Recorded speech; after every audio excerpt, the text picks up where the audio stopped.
नमस्कार दोस्तों, आपका मेरे चैनल पर स्वागत है। आज मैं आपको बहुत ही प्यारा सा शिव विवाह गीत लेकर आई हूँ। अच्छा लगेगा तो लाइक, शेयर और सब्सक्राइब जरूर करिएगा।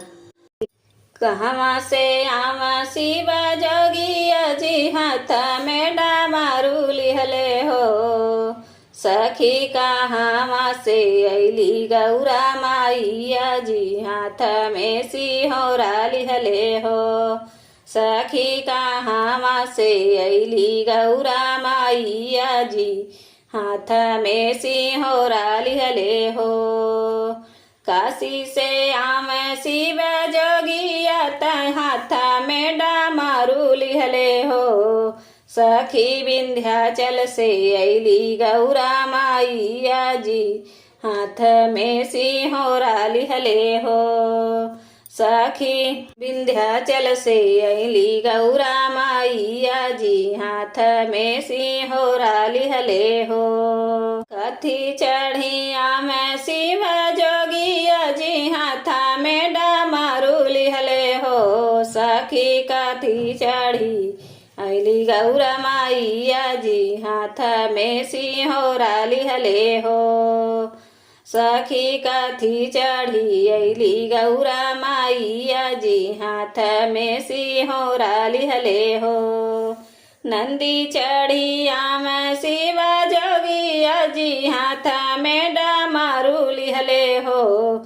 सखी सिंह चढ़ी अली गौरा माइया जी, हाथवा सिंहोरा लिहले हो। सखी सिंह चढ़ी अली गौरा माइया जी, हाथवा सिंहोरा लिहले हो। कहवा बैठब शिव जोगिया, कहाँ डामारू लिहले हो। सखी कहाँ बैठब गौरा माइया जी, हाथ में सिंहोरा लिहले हो। सखी कहाँ बैठब गौरा माइया जी, हाथ में सिंहोरा लिहले हो। बेदिया बैठब शिव जोगिया, हाथ में डामारू लिहले हो।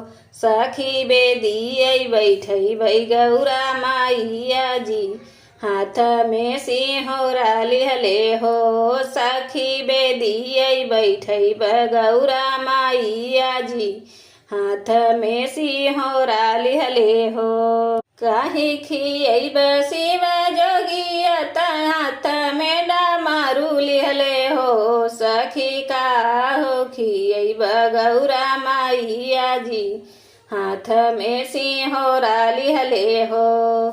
सखी काऊ खियब गौरा माइया जी, हाथ में सिंहोरा लिहले हो।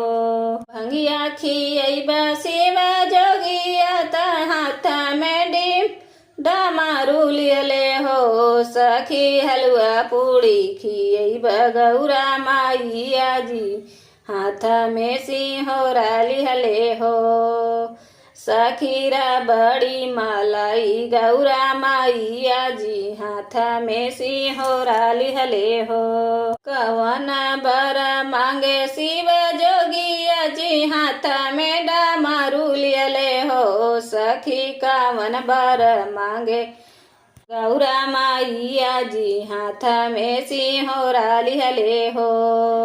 अनधन मांग शिव जोगिया से, हाथ में डामारू लिहले हो। सखी मांगी के सिंदूरवा गौरा माइया से, हाथ में सिंहोरा लिहले हो। सखी मांगी के सिंदूरवा गौरा माइया से, हाथ में सिंदूरा लिहले हो।